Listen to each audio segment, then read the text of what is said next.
খেলার ছলে বলা কথাটা যে এভাবে সত্যি হয়ে যাবে একটুও বুঝতে পারিনি। ছেলেকে কষ্ট পেতে দেখে খুবই খারাপ লাগতেছিল। সংসারের কাজকর্ম গুছিয়ে রাত্রের জন্য ভর্তা ভাত বানালাম, সেগুলো নিয়েই থাকছে আজকে আমার পুরো ভিডিও। হ্যালো এভরিওয়ান, আসসালামু আলাইকুম। সবাই কেমন আছেন? আশা করি ভালো আছেন, আমিও ভালো আছি। আজকের ভিডিওটা শুরু করছি বিকেল থেকে। আসরের নামাজটা পড়ে তারপরে বারান্দায় এসে একটু বসছিলাম। আমার সাথে আমার ছেলেটাও এখানে দাঁড়িয়ে আছে। ও আমাকে বারবার বলতেছিল, মা আমাকে কিছু কিনে দাও, আমি কিছু খাবো, আমার ক্ষুধা লাগছে। আজকে সারাদিন আমি কিছুই খাইনি। তার মূলত বাহিরের খাবারের প্রতি নেশা জাগছে, এই জন্যই আমাকে বারবার বলতেছিল। শুধু দুপুরেও তার পছন্দ মতো ডিম পোস্ট করে ভাত খেয়ে নিয়েছিল। তাকে আমি বলতেছিলাম, তুমি না কিছুক্ষণ আগে দুপুরের ভাত খেলে, তাহলে সারাদিন কিভাবে না খেয়ে থাকলে? কিন্তু সে তো নাছরবান্দা, তাকে কিনে দিতেই হবে। তারপরে তাকে খাবার দাবার কিনে দিয়ে আর তেমন কোনো ভিডিও নেওয়া হয়নি। এটা মাগরিবের নামাজের পরে আমি নামাজটা আদায় করে তারপরে এখানে একটা নাটক দেখতেছিলাম। আজকে রাত্রে তেমন ভারী কোনো রান্না বাড়ার ঝামেলা নেই, এই জন্যই আমি রান্নাঘরে এখনো যাইনি। শুয়ে শুয়ে একটা মোশাররফ করিমের নাটক দেখতেছিলাম। সাথে একটা পেয়ারা নিয়ে নিছি খাওয়ার জন্য। পেয়ারাটা মাশাআল্লাহ অনেকটা মিষ্টি ছিল। খাচ্ছিলাম আর নাটকটা দেখতেছিলাম। ছেলেটা প্রচন্ড পরিমাণে দুষ্টামি করতেছিল, ওর জন্য আর টিভি দেখতে পারলাম না। এরপরে আমি লাইটটা জ্বালিয়ে ওরে আমি ওয়ার্ড্রোপের উপরে উঠিয়ে দিছি। ওকে আমি বলতেছিলাম, তোমাকে এখান থেকে আমি নামাবো না, তুমি এত দুষ্টামি কেন করো? তুমি আম্মুকে সরি বলো, তা না হলে তোমাকে এইখানেই রেখে দেবো। সে প্রচন্ড পরিমাণে ভয় পাইতেছিল, বারবার আমাকে বলতেছিল, মা এখান থেকে আমাকে নামিয়ে দাও, আমি পড়ে গেলে আমার মাথা ফেটে যাবে। তাকে আমি বলতেছিলাম, তোমাকে আমি নামাবো না, এখানেই রেখে দেবো। সে তো ভয়ে প্রচুর কান্নাকাটি শুরু করে দিছে। এরপর ওকে নামিয়ে রেখে আমি চলে আসছি রান্নাঘরে। মসুরির ডালটা আমি ভালোভাবে ধুয়ে অল্প পরিমাণে পানি দিয়ে আগে থেকে সেদ্ধ করতে বসিয়ে দিয়েছিলাম। লাইনের গ্যাসে অল্প একটু গ্যাস আছে, ওই জালে ডালটা সেদ্ধ হয়ে গেছে। এখন ভালোভাবে শুকিয়ে নিচ্ছি। লাইনের গ্যাসটা যেহেতু অল্প পরিমাণে, এগুলো ভালোভাবে পুড়তে পারবো না, এই জন্য সিলিন্ডারটা জ্বালিয়ে বেগুন আর টমেটোটা পুড়ে নিচ্ছি। এরকম পোড়া ভর্তাটাই খেতে ভালো লাগে। তেলের ভিতরে হালকাভাবে ভেজে নিলে ওইটার একটা স্বাদ, আর এইভাবে পুড়ে ভর্তা বানালে এইটার আবার আরেক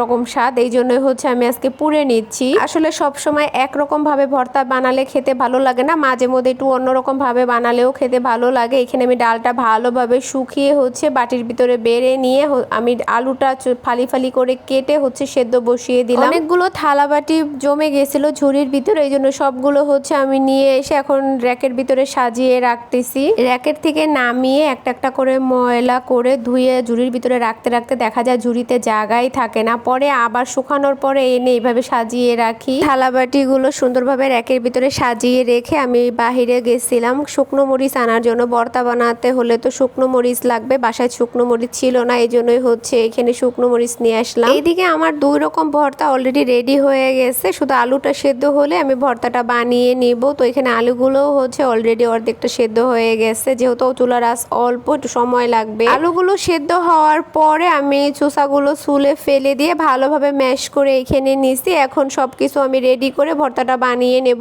পেঁয়াজ কুচি করে নিছি, সবকিছু রেডি করে রেখে এখানে আমি ভাতটা বসিয়ে দিছি। ভর্তা যেহেতু বানাবো, পাতলা ডাল তো লাগবে, এই জন্য এখানে আম ডাল রান্না করে নিয়েছি। ডালটা আগে থেকে গালিয়ে রেখে দিয়েছিলাম, আমটা দিয়ে আমি চুলায় বসিয়ে দিছি। অল্প কিছুক্ষণ রান্না করার পরে ডালটা আমি বাগার দিয়ে নিব। কিছুক্ষণের মধ্যেই আমার ভাতটা হয়ে যাবার পর এখানে আমি মরিচগুলো ভেজে নিচ্ছি। এখানে আমি অনেকগুলো মরিচ নিছি, একটু ঝাল ঝাল ভর্তা বানাবো, এই জন্য মরিচগুলো ভেজে রেখে তারপরে পেঁয়াজগুলো আমি একটু ভেজে নিচ্ছি। কাঁচা পেঁয়াজের ভর্তাটা তো খাওয়া ঠিক না, মাঝে মধ্যে খাই, যে সময় যেরকম মন চায় ওই সময় ওরকমই খাই। ভর্তাটা যখন বানাতে গেছি তখনই মনে পড়ছে ধনিয়া পাতা নেই। সকাল থেকেই ভাবতেছিলাম আজকে কোনো মাছ রান্না করব না, ভর্তা ভাত বানাবো। গতকালকে যে মাছ রান্না করছিলাম ওই তরকারিটাই রয়ে গেছে, শুধুমাত্র আমি খাইছি, আর কেউ খায়নি। সারাদিন বাসার সামনে কত তরকারিওয়ালারা ভ্যানে করে সবজি নিয়ে আসছিল, কিন্তু আমার একটা বারও মনে হয়নি যে আমার বাসায় ধনিয়া পাতা নেই। এরপর আমি আমার বাসার দারোয়ান মামারে দিয়ে 10 টাকার ধনিয়া পাতা আনাইছি। বেশিরভাগ ধনিয়া পাতায় পচা এবং পাকা ছিল, ওইখান থেকে বেছে বেছে নিয়েছি। এইটুক দিয়ে আর কি হয়ে যাবে, আর একটু হলে বেশি ভালো হতো। ভর্তা বানানোর জন্য এখানে আমি সবকিছু রেডি করে নিয়ে বসে গেছি। এখন শুধু ভর্তাটা বানিয়ে নিলেই হয়ে যাবে। প্রথমেই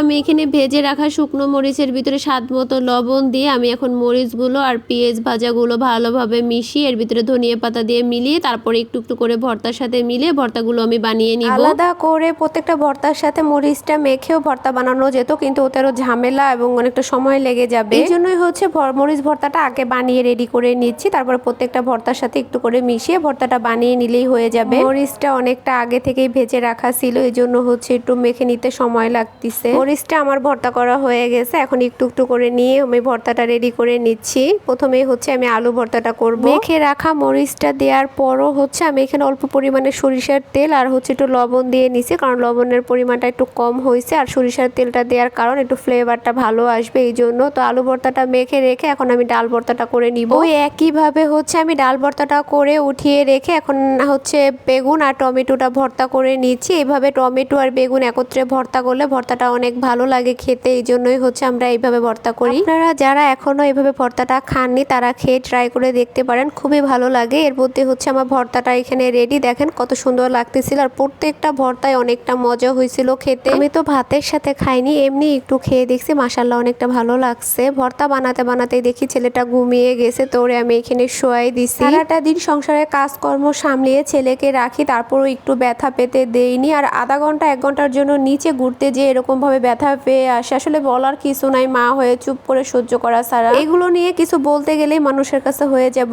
খারাপ, এই জন্য চুপ করে সবকিছু দেখি। ছেলেটা এত পরিমাণে ব্যথা পাইছে, খুব খারাপ লাগতেছিল। ভিডিওটা আর বেশি বড় করব না, কেমন লাগলো সবাই কমেন্টে জানাবেন। ভালো থাকবেন, আল্লাহ হাফেজ।